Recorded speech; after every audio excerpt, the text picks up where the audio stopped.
Hello, everybody. This is your 6-year-old carnival friend George from Bridgewater in Somerset. And tonight I will be talking about the future for me professionally within our space, the carnival space, ketogenic space. So from now on, I shall be introducing myself as your 60-year-old ketogenic lifestyle coach, because that is what I'm going to call myself as I go forward into hopefully professional coaching. So this 7-part series is designed to tell you what you can expect from me as we go forward. The principles that I will be following, that I have worked on myself, I have obviously collected them from various different influences from our doctors and the other coaches around the world. But I have come up with my own unique formula, I think, to practice the consultation and lifestyle coaching. So, first thing to do is to give you a bit of an introduction about my academic background, about my qualifications, what gives me the right to set myself up as a lifestyle coach.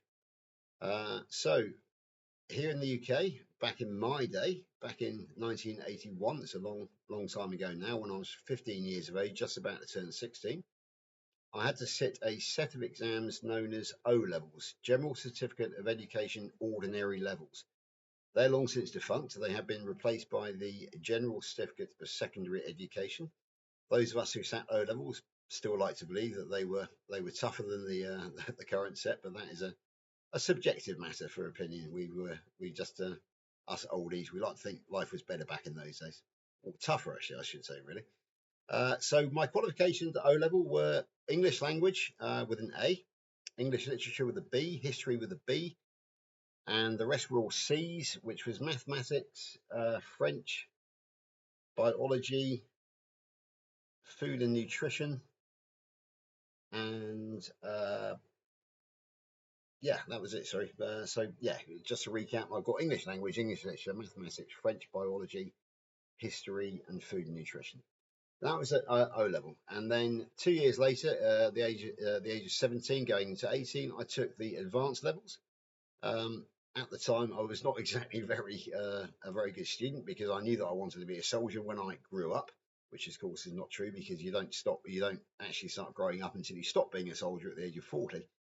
So I didn't really concentrate on my A levels, but I did actually pass French. So I do have one A level, and that is French, which obviously wasn't enough to get me into university, but I chose to go into the army instead. Just one word on the mathematics O level, which I passed with a C grade. Um, I wasn't allowed to take it first time around, but I did take it when I was at college at the age of 17. Now, my teacher then confirmed what I'd been told by my people at school, who would not let me take mathematics because I was utterly useless at algebra, geometry, and trigonometry. I was very good at arithmetic. So Mrs. Lange, bless her, said, George, she said, I never ever have said this before to anybody of my students. She said, when you get your exam paper in front of you, she said, go through and cherry pick. She said, go through and find all the arithmetic questions, and do those, and make sure you get them exactly 100% right, which you are more than capable of doing. Once you have done that, spend as much time as you want to. And she said, then go through any of the algebra, geometry, and trigonometry questions which you think you can even have a go at. She said, if you get 100% of the arithmetic right, combined with a few points here and there from the other subjects which are a mystery to you, she said, you might just get a C, a pass. And bless her, that's exactly what happened.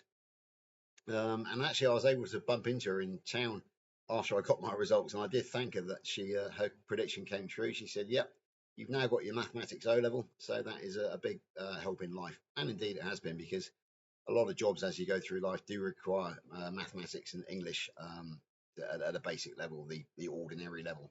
So yeah, thanks very much to Mrs. Lynch. Long time ago now, 1983, 32, 42 years. Good God. So there we go. Yeah, so that was my schooling. I then joined the army, and because we had recently gone through a conflict in the Falklands, and the parachute regiment had come out of that with literally with battle colours, I decided I wanted to be an airborne soldier, an airborne warrior. So I joined the parachute regiment in 1985. I survived 7 weeks with them, and then I got a blood infection or a bacterial infection called cellulitis, which many of you might be familiar with, which put me flat on my back for 3 weeks.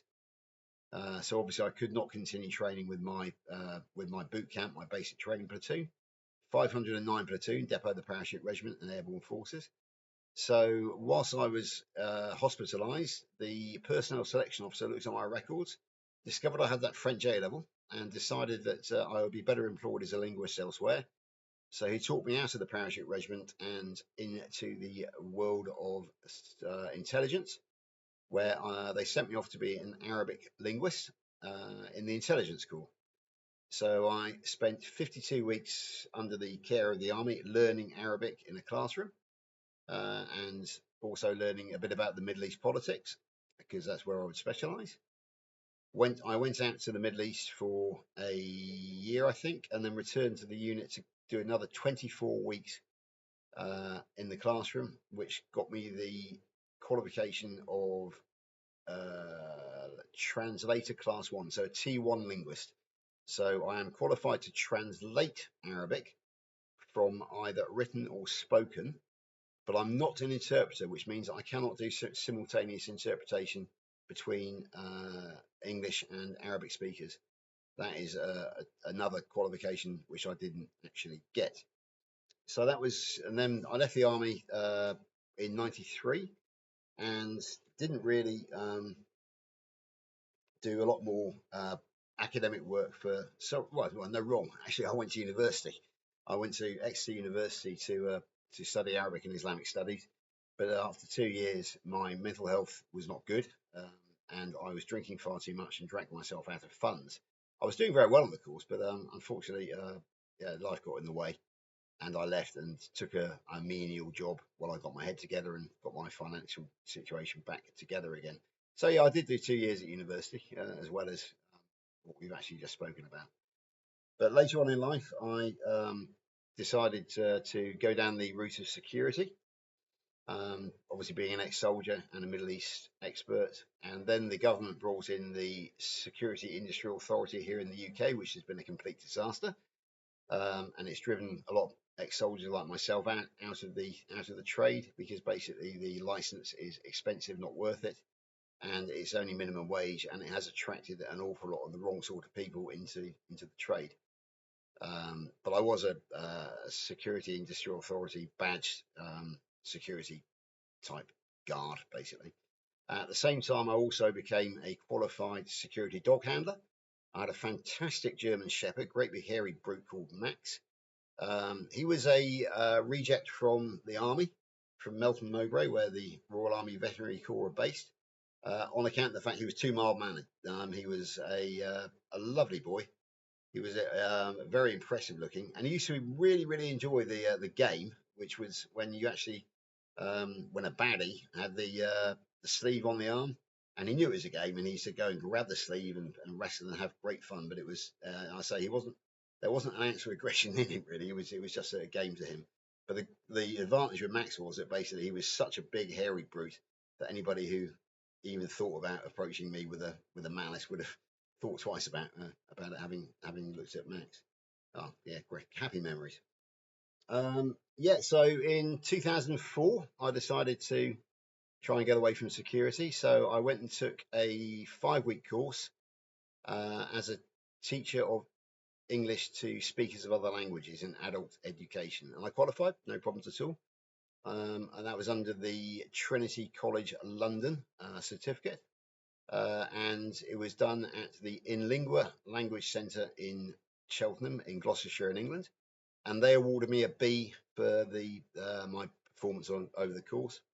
I came very close to getting an A, but there was just a couple of things that they weren't quite happy with, so yeah, I was happy with a B. And then I did an extra week on top of that to become a qualified business English teacher under the London Chamber of Commerce and Industry. I have all these certificates still to this day, so I can prove them if anybody wants to actually check my qualifications. And then most recently, no, not right most recently, then I went into the construction industry. and I hold the basic safety card, the CSCS card, which allows me onto site. I qualified as a traffic marshal, or a plant and vehicle marshal, which basically means traffic management and keeping people safe on site when there is human bodies and big vehicles moving around site at the same time. I then qualified as a first aider at work, a fire marshal, and also as a site safety manager. So that's known as the SMSCS, a site safety management training scheme, which is a 5-day course in health and safety. So I do have a good record of passing exams. And then finally, most recently, as many of you know, I have qualified under Dr. Kiltz over in America as a certified ketogenic and carnivore health coach, which I'm very pleased about. And on the basis of that, that is why I am now going to start trading as a ketogenic lifestyle coach. So that's me, my academic history, and that is me in a nutshell when it comes to these sort of things. So I'm now currently looking at starting to trade on the January the 7th of 2026 for two reasons. One, I need to the next 2 months, nearly 2 months, just to get everything sorted out. And also just after Christmas is when most people are looking to change their lifestyle. It's when they want the advice. It's when they need the advice to kind of get over the Christmas blues, and it's a new year and a new start. So that's my thinking behind that. And in the meantime, I will be doing a further course with Dr. Kiltz just to confirm what I've already learned, and to it's just they've offered it as a free additional course to those who pass the original course. So I'm taking advantage of it because I think that's just a good idea to actually get further knowledge with Dr. Kiltz and Dr. Nelson. I'll also be developing my YouTube channel, this YouTube channel, Good Enough For You, with my wife Lainey, because she has now decided that if you can't beat them, join them.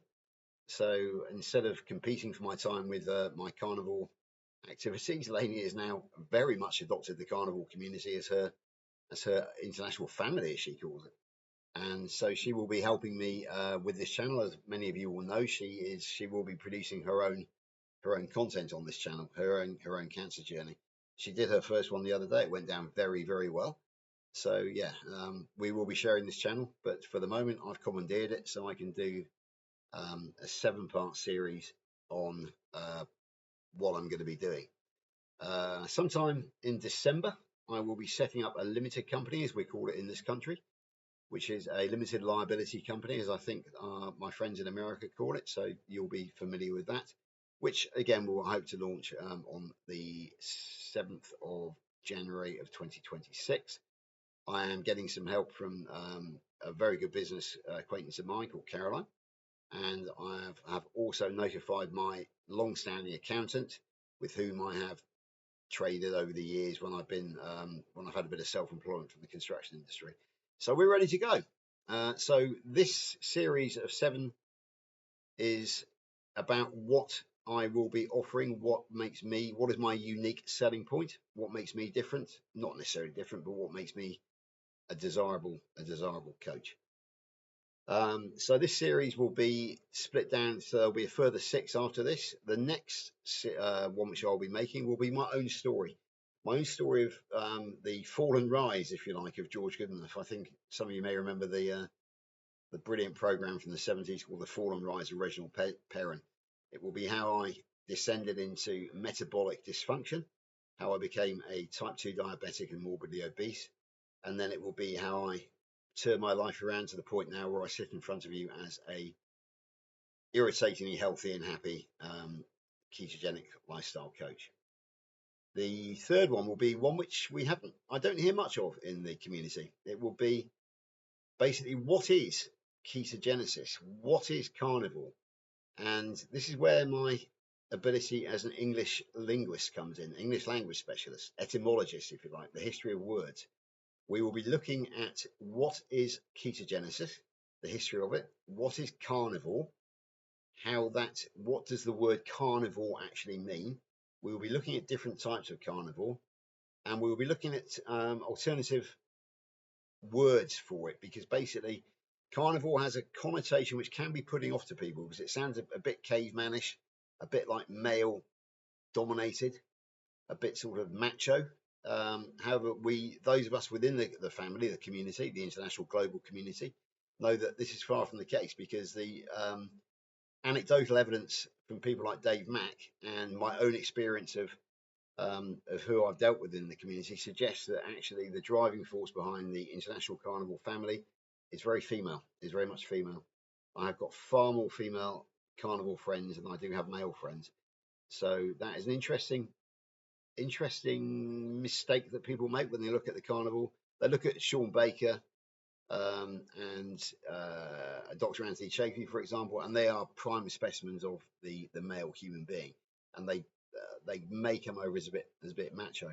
But on the other hand, that there are an awful lot of people out there, coaches, especially the coaches, such as Kelly Hogan, Coach Lisa Pickard, Dr. Lisa Wiedemann, who are definitely of the female persuasion, and I know many females who have helped their own particular health problems by adopting the ketogenic or carnivore diet.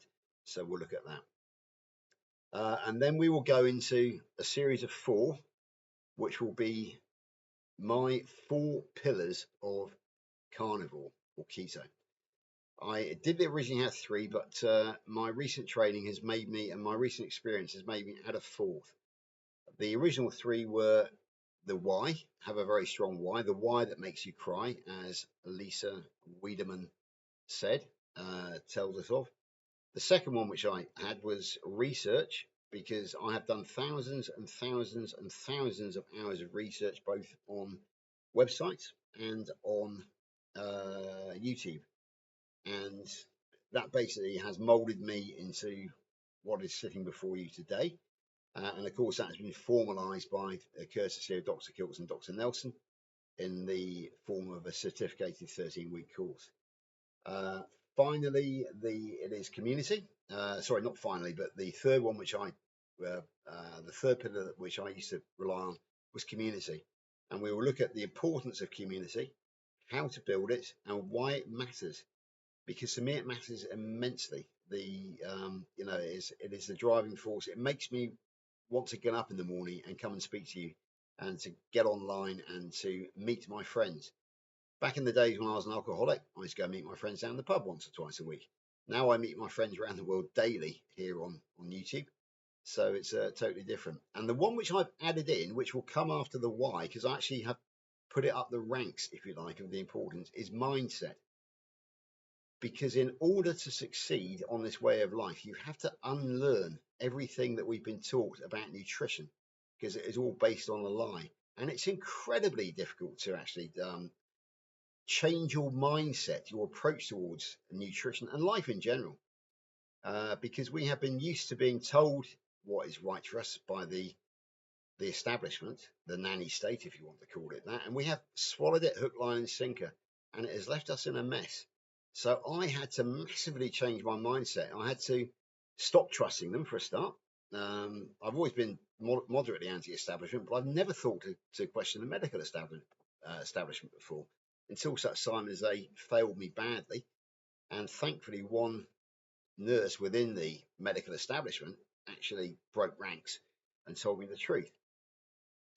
But when I started, I still was counting calories.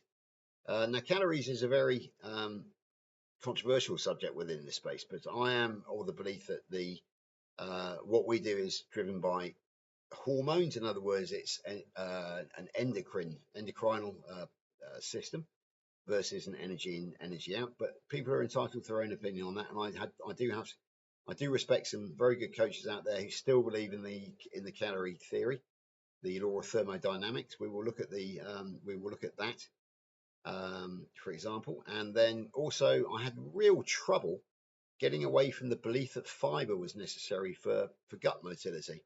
It wasn't until I discovered the great Zoe Harkin, and we'll talk about her when I come to it, that I actually realized that fiber is an anti-nutrient.